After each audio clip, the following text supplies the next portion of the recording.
Magandang umaga po mga kababayan, magandang gabi sa inyong lahat. Nako po, Lisa Marcos na First Lady ni BBM bumanat na po dito kay Senator Amy Marcos. And speaking fake news, lahat daw ng mga patotsada ni Manang Amy Marcos ay isang welcome to entertainment Pinoy style. Nako po mga kababayan, I won't argue with you anymore. Because after all, you're my husband, sister. And I respect Mami Imelda. Pero yung mga statement mo, fake. Kasing fake ng mukha mo. Mukha mong retokada. Nako po, matindi. Ang kanyang mga patotsada, mga kababayan. Di ba nung nakaraan? Ayon sa pulburon issue ni BBM. Kasama rin pala, di umano, itong asawa niya na si Lisa Marcos, na nagpupulburon sa lamesa. Nako po, dinamay pa itong mga anak ni BBM na gumagamit daw ng pulburon. Sabi niya, fake news, Pinoy style. Sabay tawa, isa kang retokada. Nako po, matindi po mga kababayan. Merong banat kasi si Manang Amy na sinasabi niya na ako ang nagtulak kay BBM na ikaw yung pakasalan kahit ikaw yung pinaka-ugly na kanyang naging jowa kasi yung mga ex niya magaganda. So sabi naman ni fake news ka, retokada. Sabi naman ni Lisa Marcos. Nako mga kababayan. So ngayon po, ano ba ang sinabi ni FL Lisa? Ito po, pakinggan po natin. Merong video ito. Mga kababayan, merong video. Pakinggan nyo po ang video. Tignan po natin mga kababayan ko. Ito po yung video. Ito po. Pakinggan po natin. Matinding away ito. Pinabulaanan na First Lady Liza Araneta Marcos at ipag niyang si Senator Amy Marcos ang kumakalat online na patutsadahan nila sa isa't isa. Fake news daw yan. Pero ang First Lady tila may pasaring. Live mula sa Malacanang, nangunguna sa balita si News 5 Palace correspondent Maricel Alili. Maricel, ano ba ang laman ng umano'y pekeng away online ng dalawa?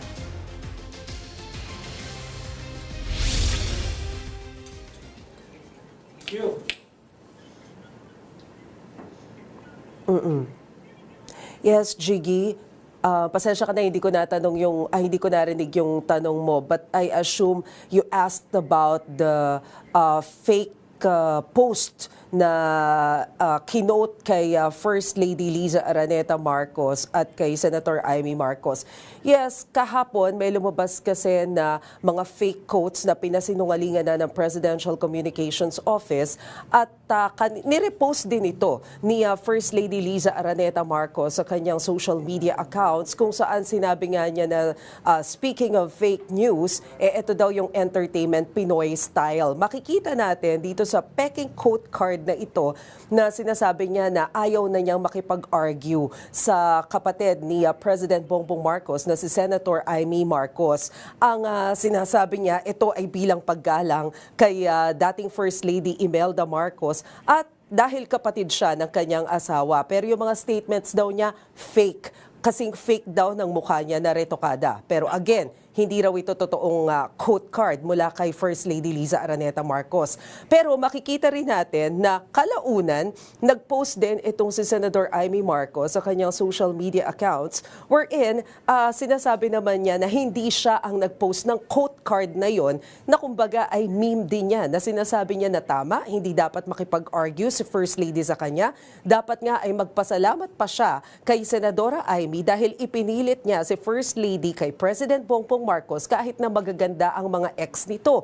Kung tutuusin, siya daw ang pinaka-ugly at may big tummy na puno ng drugs at ng alcohol. So ito ay hindi rin naman daw totoong quote mula kay Senadora Amy, pero kasunod yan, parang meron pang pasaring si Senadora Amy dahil sinabi naman niya na mensahe niya ito sa mga matatapang, referring to the staff of Palace, mga pulis daw na nagbibigay daw sa kanya ng impormasyon tungkol nga dito sa mga illegal na droga at siniguro niyang iingatan niya ang mga ito. Jiggy. At Maricel, mula nang ilabas ni Senator Amy ang kanyang mga akusasyon sa umano'y paggamit ng First Family ng droga. May tugon na ba ang Pangulo at ang First Lady dito? Nako, Jiggy, hanggang ngayon, tahimik ang Pangulo at si First Lady tungkol sa usaping ito ni Senator Amy Marcos. Kanina nga, sinubukan natin silang makapanayam doon sa kanilang event sa PhilSports Complex dyan sa May Pasig dahil event ito mismo ni First Lady. So naroon si Presidente, naroon si First Lady at maging ang anak nila na si Vincent. Pero quiet sila tungkol sa usapin ito. Nag-inspection lamang sila dyan sa programa na inilaan para doon sa mga atleta ang Pinoy, nagtayo ng mga museum, ng dormitoryo at ng kung ano-ano pa. Ang nagsalita tungkol dito ay si Palace Press Officer Undersecretary Claire Castro na nakapanayam ng STL kagabi. At ang sinabi nga niya, mukhang desperadong hakbang daw ito para siraan ang Pangulo. Pakinggan natin ang sinabi ni Yuse Castro. Wala namang scripted. Tignan niyo yung papel niya, gano'ng kakapal. Binasa niya pa. So, ibig sabihin, coordinated ang moves nila. Desperado para masira ang Pangulo. Sino ipapalit niya? Yun ang tanong natin. Sino ipapapalit niya? Si VP Sara? Ang VP Sara natin, merong issue sa korupsyon. Iilan lamang yan na hindi naniniwala sa kanya, yung mga taong gusto siyang pabagsakin. Mga taong gustong magluklok ng isang taong hindi na makapaghintay ng 2028.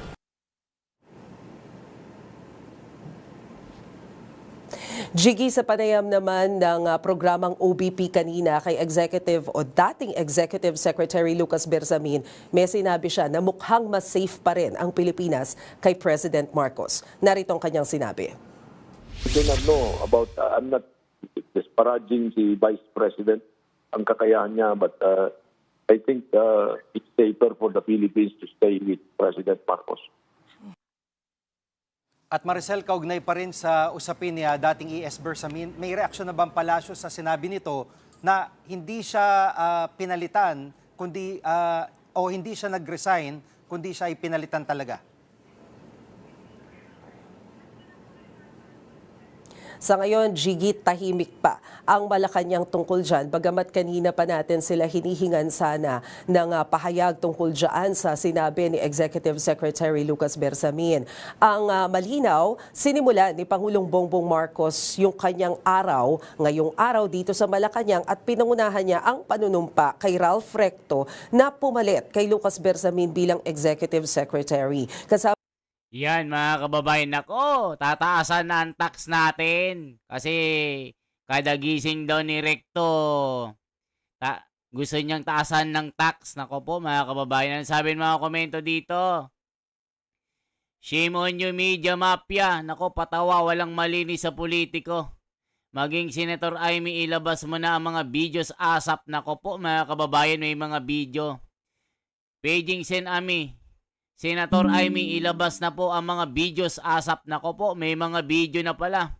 Ito ang reporter ng 5 dyan sa PCO na saling pusa. Kung anong script, yun lang itatanong. Buti pa si Ivan ng 7. Nako po. I can't wait for Bersamin and Miss Pagandaman to sing along. For sure, this two will sing a very lovely song for BBM. Nako po. Medyo, kung fake, wag nyo ibalita, wag mag-speculate, ginugulo nyo mga sitwasyon. Flood control muna tayo. Kidlatan sana mga evil na nanggugulo sa Pilipinas. Nako po mga kababayan, ano kaya yung video ni Senator Amy Marcos? Nako po, may video. Nako, yari na mga kababayan, ilalabas ang video. Nako po. Eto na, mga kababayan ko, may mga bidyong kumakalat na. Halaka, eto na po mga kababayan. Ano sinasabi dito? Mensahe para sa matatapang. Nako po, sa mga nagtatrabaho sa palasyo, sa mga pulis at sundalo at dati naming mga nakadaupang palad. Eto po mga kababayan, sa lahat ng mga nagpapadala ng information, larawan at iba pa, tungkol sa usapin ng droga ng aking hinarap, tinanggap at gustong solusyonan para sa aking pamilya at ating bayan. Ligtas po ang inyong pagkakakilanlan at tatanawin ko po itong malaking utang na loob sa mga nais pang magbahagi. Nako po mga kababayan, ngayon po ito, may video. Nako, video ng pulburon. Nako po mga kababayan ko. Laka, yari na. May video ng lalabas. From Senator Amy, November 19, 2025. Nako po, ano kaya itong pulburon na ito? Matinding pasabog ni Senator Amy na ito. May mga pulburon na. Nako, mga kababayan. Paano kaya tatakasan ni BBM ito kung totoo ang mga bidyong ito? Anong sabi dito mga kababayan? Check na natin. Nako po, yari na. May mamalasin na dito. Ayan no. Gosen Amy para sa kinabukasan ng Gen Z. Senator na matapang Amy Marcos at may awa sa Pilipinas. Ako'y Pilipino, di po ako kumakampi kahit kaninong politiko. Pero doon ako sa tama kung saan makakabuti at sana maiangat ang bayan. May pag-asa sa saludo po. Ako sa inyo, Ma'am Senator Amy, sana maiayos sa tama ang mali. Nasilaw na sila sa sobrang dami ng pera. Nako mga kababayan, may ilalabas ang malupit ito. Ang ginawa mo, Senator Amy, ay para sa bayan, higit sa pamilya. Nakakalungkot man, pero mahalaga ang kinabukasan ng ating bayang mga batang henerasyon. Naniniwala ang taong bayan sa iyo dahil totoo at meron kang mga ebidensya. God bless you and protect you. Very dangerous when Madam Amy speaks, no one could escape. Nako po. Fight, fight, fight, Senator Amy Marcos, kasama ang taong bayan para sa katotohanan. May the Lord protect and guide you as long as what we reveal is true. God bless you. Senator Amy, di pa huli ang lahat. Nakasalalay din sa iyo ang pagkakataon ng pagbabago ng bansang Pilipinas. Abay, may resibo. Nako po mga kababayan. May resibo si Madam, hindi hearsay. Nako po. Let the truth set us free from the corruption, free from abuse of power, free from incompetence, free from evil. Di po ako umiidolo sa tanging hangad ko din bilang Pilipino, maayos ang sariling bayan at bansa. Dahil di lang tayo ang naninirahan dito, kundi sa mga susunod pa sa yapak natin. Ang ating henerasyon, ano na lang ba pwede nating gawin at maiwan kundi kapayapaan at maayos na pamumuhay ng kahit kapos sa material na bagay, mayaman man sa kabutihang asal. That popping collar says it all. Thank you po, Senator Amy. Nako po, mga kababayan ko. Ito na. Ang mga pasabog ni Senator Amy. May resibo. Nako po, mga kababayan ko. May resibo si Madam Amy. Ayan o, sa mga nagtatrabaho. Sa mga nagtatrabaho sa palasyo, sa mga pulis at sundalo, at dati naming mga nakadaupang palad. Alam kong hindi biro ang mga pinapadala nyo sa akin. Hindi man tayo hayagang makapagkita. Gusto kong malaman ninyo na kayo ay aking proproteksyonan at hindi masasayang ang pagtitiwala at katapangan. Nako po mga kababayan ko. Matindi po itong pasabog ni Madam Amy. Nako, ayan o. Nako po mga kababayan. Merong revelasyon. Nako po. Yari. May makukulong dito, hindi aabot ng Pasko. Nako po, may mga bidyong ebidensya. Nako po, pulburon issue, may video na. Matindi ito mga kababayan ko. So kayo pong humusga dito, sinong nagsasabi ng totoo? Si Manang Amy, na kapatid ni BBM, ang kanyang mga banat at mga pasabog? Nakasama ni Manang Amy si BBM mula baby hanggang pagtanda. Hanggang ngayon na 68-year-old na si BBM. Lahat ng inilahad niya ay sinasabing fake news. Ayon dito kay Lisa Marcos. Sinong nagsasabi? Kasi sabi ni Lisa Marcos, it's a Pinoy style. It's an entertainment. Fake news ka. Gaya ng mukha mong retokada. Nako po mga kababayan, mga patotsada. bakbakan talaga ito, pero merong mga video na ilalabas. Ano masasabi niyo mga kababayan? Yan lamang po ang aking bahagi. Isang like, isang share po at isang subscribe. Salamat po.